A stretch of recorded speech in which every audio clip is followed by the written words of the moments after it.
नाज़मीन आरा बेगम है, ये सवाल पूछ रही है। जी जी नाज़रीन फरमाइए।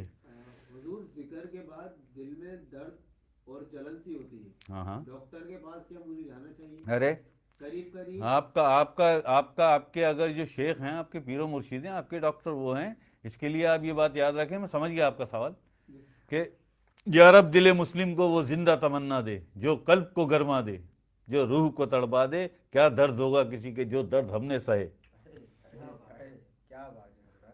जो हमारे दिल में होता था दर्द, जो हमारी रूह में, जो हमारे लताइफ जब बेदार होते थे, जिक्र करते थे, जो दर्द होता था वो मीठा मीठा। या रब दिल मुस्लिम को वो जिंदा तमन्ना दे, जो कल्ब को गरमा दे, जो रूह को तड़पा दे।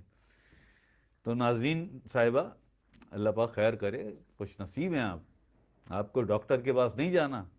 आप इसी जिक्र में इजाफा कर दें, जिस जिक्र से आपके दिल में ये दर्द हो रहा है, इसी दर्द को दवा बना लें। क्या बात है, क्या बात। हाँ हाँ हाँ। इब्ने मरियम हुआ करे कोई, मेरे दुख की दवा करे कोई। क्या बात है, क्या बात है, क्या बात। इस दर्द को ही दवा बना लें। हाँ हाँ हाँ। जिसने ये दर्द अता किया वही इसकी शफा भी देगा। इसकी शफा, इसकी दवाई किसी डॉक्टर के पास नहीं मिलती है, उस डॉक्टर के पास मिलती है दुनिया का इलाज करता है। क्या बात है। बेशक। हाँ भाई, इसकी दवा उस डॉक्टर के पास मिलती है, सारी दुनिया का इलाज करता है।